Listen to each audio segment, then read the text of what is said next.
Hey everyone, I'm Julie Gunlock, host of the Bespoke Parenting Hour. For those new to the program, this podcast is focused on how parents should custom tailor their parenting style to fit what's best for their families, themselves, and most importantly, their kids. Today, I'm really excited to be joined by my friend and IWN colleague, Ericka Andersen. Hello, Ericka. Hey, Julie. Thank you for having me on again. Yes, it's great. As you guys know, she's a freelance writer. She's a mom. She's living in Indianapolis, Indiana. And she is the author of 2 books. Her latest is Reason to Return, Why Women Need the Church and the Church Needs Women. She's also a columnist for World Magazine. So Ericka, it's great to have you here. I would love to talk about your book a little bit, but I'd also like to talk to start off by talking about your previous book. And I guess I should first say the reason that we're going to be talking today at all is because you and I both noticed, this is more of a pop culture issue, but we both noticed this article or this sort of viral sort of news story where Kristen Bell, she is an actress, she's a comedian, she's been in a bunch of different things. She was interviewed, and actually, I think it was a podcast where she first said this. Let me read from People Magazine, who did a story on this. It said, Kristen Bell revealed during an appearance on the Kelly Clarkson show.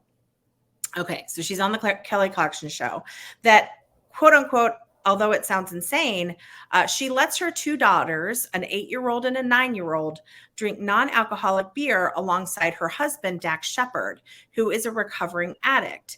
And then People Magazine goes on to say non-alcoholic beer is a brewed beverage that is modeled to smell, look, and taste like real craft beer, but it only contains trace amounts of alcohol. It's made for people to enjoy the taste of beer or like the experience of drinking it, but want to avoid alcohol. So that is sort of the basis of what we're going to be talking about. And I think, Ericka, you and I are both similar in that we don't really like this sort of judgy mom narrative. We don't like, this is the Bespoke Parenting Podcast. I feature people who, tend to be pretty flexible on parenting issues and aren't what I like to call, just really stuck on one particular kind of parenting mode. But I think this goes beyond that a little bit. So I wanted to get your thoughts and about your original book. The reason I reached out to you to talk about this is that you have written about addiction, about alcoholism and neglect and abuse. And it was related to what your husband went through, a really incredible story of basically rising out of poverty and in an abusive situation. Your husband also was an addict and rose above that. He's now an incredible man, raising a family and living a very meaningful life. So I thought you would be a great person to touch on that. So maybe we could start off. What was your reaction when you saw this video, or when you saw her say this, or this sort of viral video that went around? Yeah, so I actually, I heard her say it on Dax Shepard, her husband's podcast. I listened to that fairly regularly. And so I kind of just thought it was weird when I first heard. I'm like, that's really strange. And I really wasn't like overthinking it. But then when you brought it up and we were talking about it, I started thinking more about how that doesn't seem like a great idea. And, at first glance, I can understand how she might think it's harmless. But having done a lot of research on how the body works and how brains, when they're exposed to any kind of substance at any point before the age of 25, or are more likely to shift towards alcohol abuse or substance abuse later in life, like that's where I would pause and say, I don't think this is a good idea. Because like you said, there is a little bit of alcohol in non-alcoholic beer, even if it's trace amounts. For a little body, that could be more than what it would be for an adult body, of course. And also just getting that into the body just has this natural response to that, to where later on down the road, say when they're teenagers or when they're young adults and they're drinking, it actually could have a negative impact on how their body reacts to alcohol in the future. And I really struggle with this because Dax Shepard, like you said, he is a recovering alcoholic. It runs in his family. It runs in their family. Yeah, he talks about it all the time. But he is weird about stuff. If you listen to his podcast, he has said, I hope my kids try like mushrooms. And he has said things like that. He's like, I want them to experience things. And I find that odd because I'm over here going, I hope my kids never do that. And how am I going to stop them? And I don't know. But yeah, so anyway, that's my long-winded reaction. Everyone should experience the risk of turning your life into a train wreck and then recover from it. It isn't smart logic. The other thing that I think is really important to talk about here is sort of this normalization of alcohol at every meal. Right. Mm-hmm. So the idea is her husband is a recovered alcoholic. So now he drinks non-alcoholic beer. It's interesting to me because I think also this is true of people even who diet, like, or people who are trying to, they're trying to ascribe to some orthodoxy, let's say vegetarianism. And then there's all these things in the market that are like, they're tofu crumbles that look exactly like ground beef, or, people like shape tofu into a turkey and they inject it with all sorts of flavorings to make it taste like meat. And I'm always like, guys, just eat a butternut squash and be happy, right? And I feel a little bit like sometimes now I think there's a whole group of people who, and there's been a lot of like writing on this, who want to cut down on alcohol. They might think that they're developing bad habits, but they don't view themselves or see themselves as needing to go cold turkey. And I think some of these products are really great for that. There's this whole, Gwyneth Paltrow has a line of like non-alcoholic, mixers and this whole kind of like herbs and spices. And, I love the idea of having more choice. But when you're dealing with a recovered alcoholic and he's drinking non-alcoholic beer and then the girls are doing this, it tells the girls, I think, in this sort of parent way that alcohol is a part of our lives, even if it's non-alcoholic beer. It's sort of the idea of alcohol. So to me, I mean, I get it about the trace amount of alcohol in the beer. And yes, I agree with you that that's like not something you want to do. But to me, it's more a message that's being sent that I think is a little bit concerning. Do you feel that way too, that it's sort of normalizing the idea of alcohol, which to me, or glamorizing it, which to me is a huge risk to send people sort of on a bad path with alcohol? Yeah, I mean, I think one of the many reasons that I decided to get sober is because I didn't want my kids to see that and think this is just what you do. I didn't want them to see us drinking all the time, which we were doing pretty frequently before. And, I watch family members, my sister and her husband, they drink pretty much like every night around their kids. And now my niece is coming up to be 13. And I'm like, I don't know. I don't know what that's going to mean for her, having seen this in her house every single day. I don't think it means you turn into an addict because of that. There's a lot that goes into it. And see, this is what people don't think about. There is a lot of genetics involved in addiction. Yeah. It's genetics. It's also, again, how early someone has a substance in their body. The earlier, this is what statistics show, the earlier you drink or do drugs, the more likely you are to become addicted later. Like someone that waits until they're 21 to drink, very, very unlikely that they're going to become an alcoholic. Yeah. And that is just what the statistics show. And it's because, we all know, like your brain is not fully formed at that time. And so when you're putting substances in your body, you are shaping your brain for the future. Yeah. And so, the messaging part is part of it. That part is part of it. And people will sometimes say like, well, in Europe, they drink at every meal. Rates of alcoholism in Europe are very high.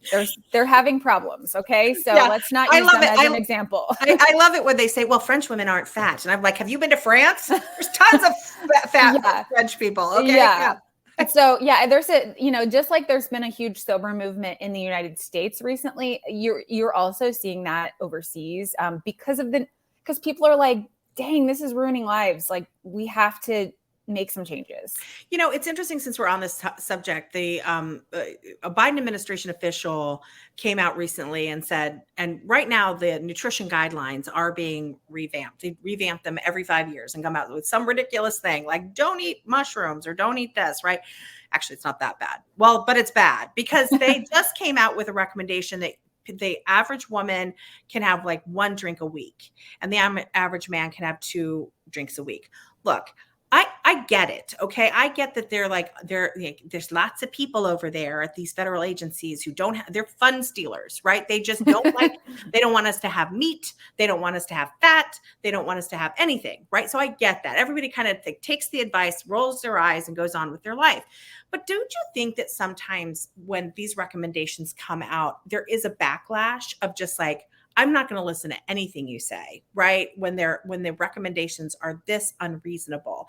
And so I feel like we've got people on one side of it, saying it has to be cold, like no alcohol and cold turkey, but then we ignore true warnings about too much consumption in this country. Tell us a little bit more about alcohol consumption in this country, because I do think that is important, and that people know that drinking, and I think some of these government regulations are insane. Okay, because the other thing that they fail to point out is that alcohol consumed moderately and appropriately is part of a wonderful evening, and that's joy and happiness are also healthy.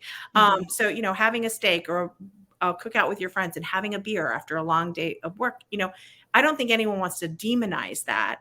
So, but what would you say to people? What is some good information about alcohol and sort of alcohol consumption that everyone should know? Yeah, I mean, I think when it comes to regulations, I think we all have to make our own choices. I don't want the government coming in and telling people they can't buy and drink alcohol. I don't think that's going to go over well at all. And I think we all kind of have to be adults about it and make our own decisions, but informed decisions. And I think one of the things that people don't realize is, for example, on the side of women, the alcohol industry, like big alcohol, started targeting women, I don't know, maybe 20 years ago in a way that they never had prior to, I can't tell you the exact year, but maybe the 80s or early 90s. Alcohol advertising was really geared towards men. It was like Bud Light. It was, well, not anymore. No, not anymore. They started to realize there's a study. I can't remember exactly what it says, but it's something like when they packaged like the exact same product and like made it pink, and for women, they could charge like, a 25% more or something. If they're like, oh my gosh, women are like, they're like the people that we need to sell to. And so advertising completely changed. And that's why you see now like a gajillion. It's interesting, Ericka, because I actually would defend the alcohol industry on that, because they're no different than any other. They're no different than any other. And right, they're no different from any other business that wants to capitalize on a demographic that might want their product. And so I see a lot of demonization of the industry because, we say here, let's be adults and drink responsibly. And the alcohol industry is the first one to be like, drink responsibly, right? It's like, I always feel like it's, because they don't want these harsh regulations. So they don't want people to act in a way that can abuse their product. And I feel like the same argument is for, anything. We can overeat, we can drive too fast, we can use guns in ways that we're not supposed to use them, right? And that kill people. And so I feel like in some way, I understand that there is criticism of any industry that markets in a way that you think, it's funny because I used to be a little bit more critical of sort of industry targeting until I got really into the vaping issue. And there's all this narrative out there that, the vaping companies are attracting kids. But then when you actually do research in the flavors that adults like, and let's just back up for a minute and go, you don't lose your cravings for cotton candy when you get to be like, it's not like at 18, it's like, poof, it's gone. I only like carrots now, right? You don't lose your craving for ice cream. You don't lose your craving for creme brulee and some of well, that's a more sophisticated one. But if you actually do research on people who have switched to vaping, it was the variety of flavors. And some of the flavors that people like are like bubble gum and cotton candy. And so then what the regulators do is they come in and they say, well, see, you're targeting kids. I think a little bit of that is true with the alcohol industry. And I understand what you're saying and understanding that it might be. But again, I love the idea of whipped cream vodka, right? I think that sounds delicious. And so I think there's probably market research that they've done and they see, oh my gosh, we've been doing pre-Dylan Mulvaney days. We did a lot of, bro kind of advertising, and some smart marketer was like, hey, let's open it up to women. And I don't mean to be like, defend, alcohol companies or something like that, but I do think that they take far too much of the blame. Well, I think what's more important than what they're doing is just that people kind of know about it, which Sure. like, again, you said like they're just taking advantage of what the market wants, which is that's fine. Okay. I believe in the free market. However, when you are like me and you have read a lot of statistics and a lot of research about the history of this, like there's a book, which I don't really like because it's super lefty in terms of politics, but it's called, I think it's called Drink Like a Woman. It's by this woman named Holly Whitaker. It gets really weirdly feministy, but there's a lot of information in there about the history. And once you see it, you can't unsee it. And you kind of feel like they are kind of using you. And once you know that, you can make a better informed decision about how you want to respond to that kind of advertising. People should have a pretty healthy idea that any company is using you. Well, that's true. You are the consumer and you have money, right? And you are going to buy a product. And so I just, that's something that I think industry is unfairly blamed for things. I think that is very common though today. And I think it's even post-COVID become a very normal thing to be skeptical and actually cynical about, everything's out to get us. And look, I'm sympathetic a little bit because a lot of people, are really feeling pretty cranky about how we were treated during COVID and the lack of information. And boy, has this podcast gone off the rails. Now I'm into COVID, Ericka. Well, COVID. Well, let me bring it back to you because what COVID has to do with alcohol is that the most glaring statistic that I found is that mothers with children 5 and under during COVID increased their drinking by 300%. Oh, okay. That was the number one increased group. And I was among them because I had a 2 and a 4-year-old when COVID started. And you were trapped in your house with them. And and so I quit drinking actually in September of 2020. So I think I sort of got the best of me. And that's the point where I kind of was like, I gotta stop. But so COVID certainly exacerbated a problem, especially for people that already had addictions, because they couldn't go to AA meetings. They couldn't go out and get away from anything. And so that was another, negative consequence of all the shutdowns among the many other negative consequences. Yeah, I remember very clearly a viral video. I laughed my butt off. I'm like about to burst into laughter because it was a guy it was still during the 2 weeks to stop the spread. So it was very early. Yeah, I know. But it was very, very early on.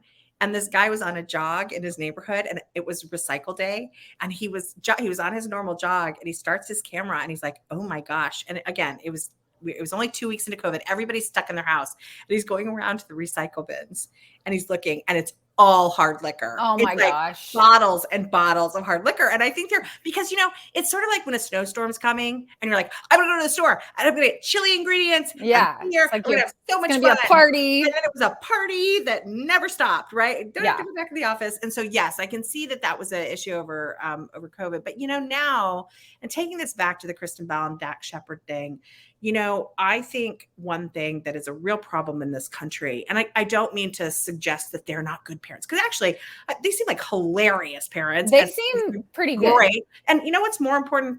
What the most important thing to kids is intact families. Yes.